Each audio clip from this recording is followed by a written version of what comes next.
Calcutta university 7 semester history honours DSCC 18 বাংলাদেশের ইতিহাস থেকে একটি প্রশ্ন। স্বদেশী আন্দোলনে রবীন্দ্রনাথের ভূমিকা কি, এ সম্পর্কে সংক্ষিপ্ত আলোচনার পরের 5 নম্বরের অ্যান্সার তোমাদের সামনে তুলে ধরবো এই ভিডিওর ভিতর দিয়ে। দেখো, স্বদেশী আন্দোলন যেটা পরিচালিত হয় বঙ্গভঙ্গের বিরুদ্ধে, লর্ড কার্জন বাংলা ভাগ করে দেন। তার বিরুদ্ধে শুধু রবীন্দ্রনাথ নয়, বাংলাদেশের সেই সময় শিক্ষিত বুদ্ধিজীবী মহল প্রতিবাদে ফেটে পড়ে। রবীন্দ্রনাথ সেখানে একটু বেশি ভূমিকা নিয়েছিলেন স্বদেশী আন্দোলনে। দেখো, আমরা জানি যে স্বদেশী আন্দোলনের দুটি অংশ রয়েছে, একটি বয়কট আর একটি স্বদেশী। বয়কট অর্থাৎ বিদেশি পণ্যদ্রব্যকে বর্জন করা, বয়কট করা। পাশাপাশি সেই প্রয়োজন মেটানোর জন্য দেশের মধ্যে স্বদেশী উদ্যোগে বিভিন্ন শিল্প কলকারখানা স্থাপন করা, এটাই ছিল স্বদেশী। তো সেই স্বদেশী আন্দোলনে রবীন্দ্রনাথ অনেকটা বড় ভূমিকা নেন, কারণ বাঙালিদেরকে উজ্জীবিত করার জন্য, বাঙালিদের মধ্যে যে ঐক্য রয়েছে সেই ঐক্যটাকে ধরে রাখার জন্য, হিন্দু মুসলমানের মধ্যে সুসম্পর্ক স্থাপন করার জন্য রবীন্দ্রনাথ 16ই অক্টোবর দিনটি, যে দিনটিতে বঙ্গভঙ্গ কার্যকরী হয়, অ্যাক্টিভ হয়, সেই 16ই অক্টোবরের দিনে রবীন্দ্রনাথের উদ্যোগে হিন্দু এবং মুসলিমদের মধ্যে রাখি বন্ধন উৎসব পালিত হয়। যে রাখি বন্ধন উৎসব এখন একটি জাতীয় উৎসবে পরিণত হয়েছে, যার সূচনা রবীন্দ্রনাথ এই স্বদেশী আন্দোলনে 16ই অক্টোবরের দিনটাই তিনি করেছিলেন। হিন্দু মুসলমানের মধ্যে ঐক্যকে ধরে রাখার জন্য তিনি এই হাতে রাখি বেঁধে দেওয়ার এই উৎসবের সূচনা করেন।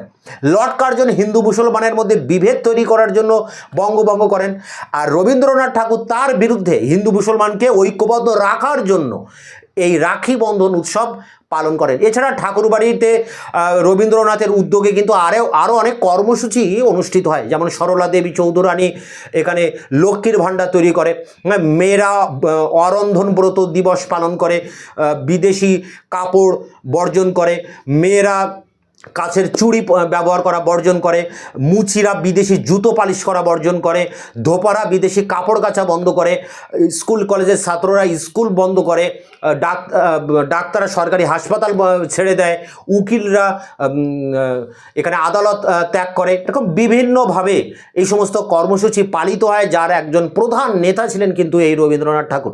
এছাড়া আমরা জানি স্বদেশী আন্দোলনের যে 4টি ধারা রয়েছে, যেটা একটা 20 নম্বরের প্রশ্ন, সেই স্বদেশী আন্দোলনের প্রথম ধারা ছিল নরমপন্থী ধারা।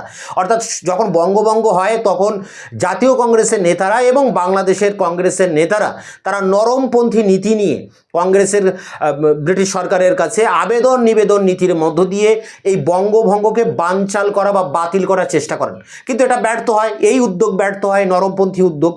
তখন আত্মশক্তি আন্দোলনের সূচনা হয়। এই আত্মশক্তি আন্দোলনের সূচনা করেছিলেন রবীন্দ্রনাথ ঠাকুর। রবীন্দ্রনাথ ঠাকুর বলেন যে বাঙালিদেরকে আগে নিজেদের আত্মশক্তিকে বৃদ্ধি করতে হবে, আগে নিজেদেরকে স্বাবলম্বী হতে হবে, স্বয়ংসম্পূর্ণ হতে হবে, নিজেদের স্বদেশী দ্রব্য উৎপাদন করতে হবে, নিজেদের আত্মনির্ভরতা ব্রিটিশের উপরে কমাতে হবে। অর্থাৎ এই আত্মশক্তি নির্ভরতার যে আন্দোলন, সেই আন্দোলনের সূচনা কিন্তু করেছিলেন রবীন্দ্রনাথ ঠাকুর, এবং এই আত্মশক্তি আন্দোলনকে কেন্দ্র করেই স্বদেশী আন্দোলনের জন্ম হয়, এবং সেই স্বদেশী আন্দোলনের পথপ্রদর্শক ছিলেন রবীন্দ্রনাথ ঠাকুর। এ সম্পর্কে 5 নম্বরের টিকা প্রশ্নের উত্তর অন স্ক্রিনে তুলে ধরছি, সেই জায়গা থেকে তোমরা খাতায় নোট ডাউন করবে। ডিএসসিসি 18 5 নম্বরের টিকা প্রশ্ন, স্বদেশী আন্দোলন ও তার প্রসারে রবীন্দ্রনাথের ভূমিকা। ভারতে ইংরেজ শাসনকে নিষ্কণ্টক করতে ব্রিটিশরা হিন্দু মুসলমানের মধ্যে বিভেদ ঘটিয়ে বাঙালি জাতিকে হীনবল ও পঙ্গু করার চেষ্টা চালায়। এই উদ্দেশ্যে ভাইসরয় লর্ড কার্জন 1905 খ্রিস্টাব্দে ভারতীয় জাতীয়তাবাদের প্রাণকেন্দ্র বাংলা প্রেসিডেন্সিকে 2 টুকরো করার সিদ্ধান্ত নেয়। কারণ হিসেবে শাসনতান্ত্রিক সুবিধার কথা বলা হলেও প্রকৃত উদ্দেশ্য যে রাজনৈতিক ও সাম্প্রদায়িক তা কিন্তু সহজেই ধরা পড়ে যায়। তাই জাতীয়তাবাদী নেতৃবৃন্দ যে কোনো মূল্যে এই বঙ্গভঙ্গ রোধ করার সিদ্ধান্ত নেন।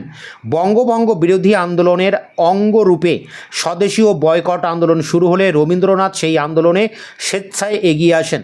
প্যারাগড়ের ছাত্র সমাজকে বঙ্গভঙ্গ বিরোধী আন্দোলন থেকে দূরে সরিয়ে রাখার লক্ষ্যে বাংলার ব্রিটিশ সরকারের চিফ সেক্রেটারি R.W. কার্লাইল 10ই অক্টোবর 1905 এক দমনমূলক আইন জারি করেন।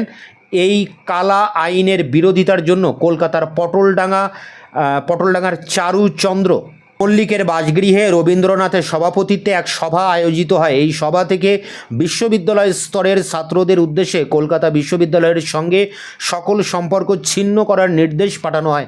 প্যারা করে 1905 খ্রিস্টাব্দের 16ই অক্টোবর ছিল বঙ্গভঙ্গের সিদ্ধান্ত কার্যকরী করার দিন। ওই দিন বিভিন্ন কর্মসূচির মধ্য দিয়ে বাঙালি জাতি তার ক্ষোভ ও বেদনা প্রকাশ করে। রবীন্দ্রনাথ পরিকল্পিত রাখি বন্ধন ছিল ওই কর্মসূচির একটি প্রধান অঙ্গ। বাংলার দুটি অংশের জনগণ নিজেদের মধ্যে ভাতৃবন্ধন অটুট রাখতে গঙ্গা স্নান করে পরস্পরের হাতে হলুদ সুতোর রাখি বেঁধে দিয়ে মাতৃভূমির ঐক্য বজায় রাখার শপথ নেয়। তারপর বন্দে মাতরম ধ্বনি উচ্চারণ করে ও রবীন্দ্রনাথ রচিত নানা দেশাত্মবোধক গান গাইতে গাইতে তারা খালি পায়ে পথ পরিক্রমা করে। রবীন্দ্রনাথ স্বদেশী আন্দোলনকে আরও গতিশীল ও উজ্জীবিত করার লক্ষ্যে স্বদেশী যুগ 1905 থেকে 12 মোট 27টি দেশাত্মবোধক গান রচনা করেন। এইসব গানের মধ্যে উল্লেখযোগ্য হলো বাংলার মাটি, বাংলার জল, বাংলার বায়ু, বাংলার ফল, সার্থক জনম, আমার জন্মেছি এই দেশে, যে তোমায় ছাড়ে ছাড়ুক ওই ভুবন মনমোহিনী, আজই বাংলাদেশের হৃদয় হতে ও আমার দেশের মাটি ইত্যাদি। এই সমস্ত দেশাত্মবোধক গান আজও মানুষকে স্বদেশ প্রেমে উদ্দীপিত করে। প্যারা করে গঠনমূলক স্বদেশী ভাবনার মধ্যে রবীন্দ্রনাথ খুঁজে পেয়েছিলেন আত্মশক্তি বিকাশের এক বিপুল সম্ভাবনাকে। রবীন্দ্রনাথের এই স্বদেশ ভাবনার প্রতিফলন দেখা যায় পাবনায় প্রাদেশিক সম্মেলনে 1907 স্বদেশী শিল্প, কৃষি, সমবায়, দুগ্ধ ইত্যাদি বিভিন্ন পরিকল্পনার উপর জোর দেওয়া এক ভাষণে। এইসব পরিকল্পনার বাস্তবায়নের জন্য তিনি পরবর্তী সময়ে শান্তিনিকেতন ও শ্রীনিকেতনের অধীনে বিভিন্ন কর্মসূচি গ্রহণ করেন।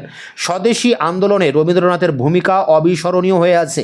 রবীন্দ্রনাথ স্বদেশীর মধ্যে আত্মশক্তি জাগরণের এক বিপুল সম্ভাবনা দেখেছিলেন।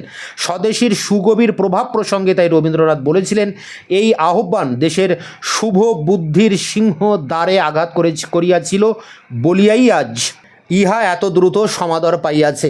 তো এই ছিল বঙ্গভঙ্গ বিরোধী আন্দোলনে স্বদেশী আন্দোলনে রবীন্দ্রনাথের ভূমিকা কী, তার উপরে 5 নম্বরে টিকা প্রশ্নের উত্তর।